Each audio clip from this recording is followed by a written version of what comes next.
Breaking news రాష్ట్రంలో అల్లర్లపై SIT ప్రాథమిక నివేదికను సిద్ధం చేసింది. పోలింగ్ రోజు ఆ తర్వాత రాష్ట్రంలో పెద్ద ఎత్తున అల్లర్లు హింస చెలరేగింది. దీనిపై సిట్ వేసింది. ఈ సిట్ నివేదికను తయారు చేసింది. క్షేత్రస్థాయిలో విచారణ చేసి నివేదికను సిద్ధం చేసింది సిట్. డీజీపీకి ఈ నివేదికను అందించారు. పోలీసుల నిర్లక్ష్యం, ముందు జాగ్రత్త చర్యలు తీసుకోకపోవడంతోనే అల్లర్లు జరిగినట్టుగా గుర్తించారు. మధ్యాహ్నానికి సిఎస్ ద్వారా సిఇఓ సిఇసికి ప్రాథమిక నివేదికను అందజేయబోతున్నారు. పూర్తి స్థాయి నివేదిక ఇవ్వడానికి గడువు కోరుతోంది సిట్.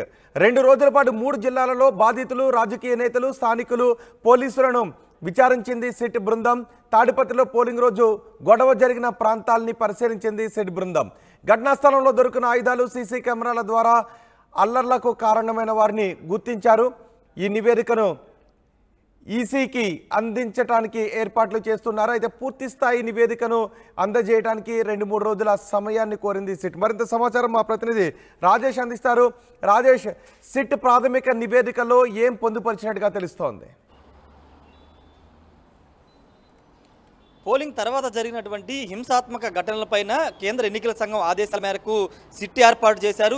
ఐజీ వినీత్ ప్రెజిలాల్ ఆధ్వర్యంలో 13 మంది సభ్యులతో సిట్ ఏర్పాటు చేశారు. 2 రోజుల పాటు సిట్ సభ్యులు 13 బృందాలుగా ఏర్పడి ఉమ్మడి అనంతపురం జిల్లా తాడిపత్రి, పల్నాడు జిల్లాలోని మాచర్ల, నసరాపేట ప్రాంతాల్లో, అదేవిధంగా ఉమ్మడి చిత్తూరు జిల్లాలోని తిరుపతి, అదేవిధంగా చంద్రగిరి ప్రాంతాల్లో పర్యటించారు. అనేక మంది అక్కడ ఉన్నటువంటి ప్రత్యక్ష సాక్షులు వాళ్ళందరినీ విచారించారు. అదేవిధంగా దాడులకు గురైనటువంటి వాళ్లతో పాటు వాటి కుటుంబ సభ్యులు, అదేవిధంగా పులివర్తి నాని, చంద్రగిరి టీడీపీ అభ్యర్థి పులివర్తి నానితో కూడా సిట్ బృందం సభ్యులు మాట్లాడడం జరిగింది. పూర్తి స్థాయిలో సమాచారం సేకరించిన తర్వాత ఒక ప్రాథమిక నివేదికను మరి కాసేపట్లో డీజీపీ హరీష్ కుమార్ గుప్తాకి సిట్ ఇన్ఛార్జ్ ఉన్నటువంటి వినీత్ బ్రిజిలాల్ అందజేయబోతున్న. ఇప్పటికే డీజీపీ హరీష్ కుమార్ గుప్తా మంగళగిరిలోని పోలీస్ హెడ్ క్వార్టర్స్ చేరుకున్నారు. వినీత్ బ్రిజిలాల్ కూడా మరి కాసేపట్లో చేరుకుని ప్రాథమిక నివేదికను అయితే అందివ్వబోతున్నారు. అందించిన తర్వాత ఆయన డీజీపీ సిఎస్కి పంపిస్తే సిఎస్ అక్కడి నుంచి రాష్ట్ర ఎన్నికల ప్రధానాధికారి ముఖేష్ కుమార్ మీనానికి, అదేవిధంగా అక్కడి నుంచి కేంద్ర ఎన్నికల సంఘానికి ప్రాథమిక రిపోర్టు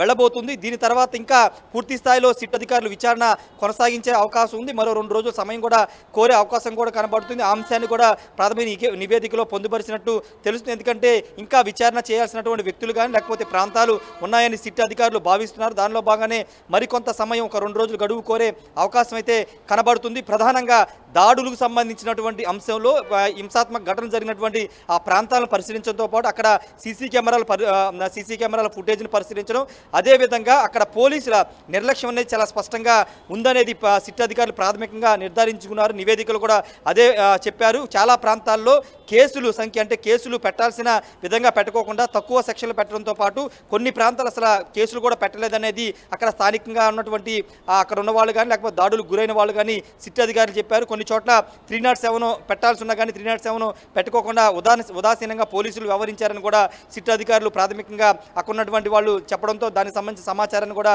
రిపోర్ట్లో పొందుపరిచారు. అదేవిధంగా గాయాలకు గురైన వారి దగ్గర నుంచి కూడా పూర్తి స్థాయిలో సిట్ అధికారులు సమాచారం తీసుకున్నారు. ఓవరాల్గా పోలీసుల నిర్లక్ష్యం, అదేవిధంగా అంటే గొడవలు జరుగుతాయని ముందస్తు సమాచారం ఉన్నప్పటికీ కొంత ఉదాసీనంగా పోలీసులు వ్యవహరించారని కూడా సిట్ అధికారులు అయితే నిర్ధారించారు. అంశాలన్నిటి కూడా ప్రాథమిక రిపోర్టులో మెన్షన్ చేయడం జరిగింది. ఉదాసీనంగా వ్యవహరించడానికి కారణాలు ఏంటో కూడా నివేదికలో పొందుపరిచారా? పోలీసుల ఉదాసీనత అల్లర్లకు కారణం అనే నివేదిక వస్తే ఎవరిపై ఎటువంటి చర్యలు ఉండే అవకాశం ఉంటుంది? ఇప్పటికే డీజీపీకి, సిఎస్కి కూడా ఈసీ తీవ్ర స్థాయిలో కాస్పీకిన సందర్భం కనిపిస్తోంది. ఖచ్చితంగా అంటే అటు పల్నాడు జిల్లాలోని మాచర్లతో పాటు తాడిపత్రి, చంద్రగిరి ఈ 3 ప్రాంతాల్లో సంబంధించి అక్కడ స్థానిక వైసీపీ నేతలు ఇన్ఫ్లుయెన్స్ చేశారు. పోలీసులు వాళ్ళ మాట విన్నారనేది ప్రాథమికంగా వాళ్ళ అంటే ప్రత్యర్థులు కానీ లేకపోతే అక్కడ దాడి జరిగిన ప్రాంతాల్లో ఉన్నటువంటి వ్యక్తులు కానీ చెప్పిన ప్రాథమిక సమాచారం, ఆ సమాచారాన్ని కూడా సిట్ అధికారులు తీసుకుని దాన్ని కూడా ప్రాథమిక రిపోర్ట్లో మెన్షన్ చేయడం జరిగింది. కొన్ని చోట్ల పోలీసులు వైసీపీ నేతలకు వన్ సైడెడ్గా సపోర్ట్ చేశారనే ఒక సమాచారం కూడా సిట్ అధికారులు తీసుకున్నారు. అంశాన్ని కూడా పొందుపరచడం జరిగింది. ఇప్పటివరకు అటు పల్నాడు ఎస్పీతో పాటు అనంతపురం ఎస్పీని ఇద్దరిని కూడా సస్పెండ్ చేశారు. తిరుపతి ఎస్పీని బదిలీ చేశారు. కాబట్టి ఇప్పుడు సిట్ అధికారులు ఇస్తున్నటువంటి ప్రాథమిక రిపోర్ట్ ఆధారంగా కేంద్ర ఎన్నికల సంఘం ఇటు పల్నాడు జిల్లా, ఉమ్మడి అనంతపురం జిల్లా, ఉమ్మడి చిత్తూరు జిల్లాలోని కొంతమంది స్థానిక ఉన్నటువంటి డిఎస్పీలు కానీ, సిఐలు కానీ ఎస్ఎల్ మీద వేటు పడే అవకాశం కనబడుతుంది. ఇంకా పూర్తి స్థాయి నివేదిక రావాల్సి ఉంది. కాబట్టి ఆ నివేదిక వచ్చిన తర్వాత చర్యలు ఉంటాయా లేకపోతే ప్రాథమిక రిపోర్టు ఆధారంగా ఏదైనా యాక్షన్ తీసుకుంటారా అనేది చూడాల్సి ఉంది. ఖచ్చితంగా ఖచ్చితంగా అటు సీఎస్తో పాటు డీజీపీ కూడా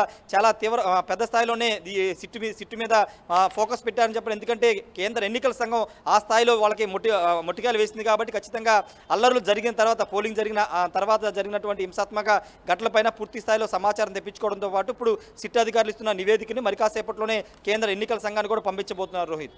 రైట్ రాజేష్, రాష్ట్రంలో పోలింగ్ రోజు ఆ తర్వాత జరిగిన అల్లర్లపై సిట్ ప్రాథమిక నివేదికను సిద్ధం చేసింది.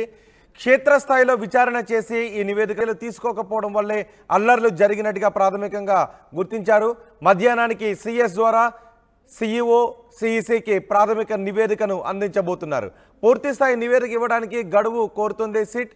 2 రోజుల పాటు 3 జిల్లాలలో బాధితులు, రాజకీయ నేతలు, స్థానికులు, పోలీసులను విచారించిన సిట్ బృందాలు తాడిపత్రిలో పోలింగ్ రోజు గొడవ జరిగిన ప్రాంతాలను కూడా సిట్ బృందం పరిశీలించింది. సంఘటనా స్థలంలో దొరికిన ఆయుధాలు, సీసీ కెమెరా ఫుటేజ్ ద్వారా ఈ అల్లర్లకు కారణమైన వారిని గుర్తిస్తున్నామని చెప్తున్నారు.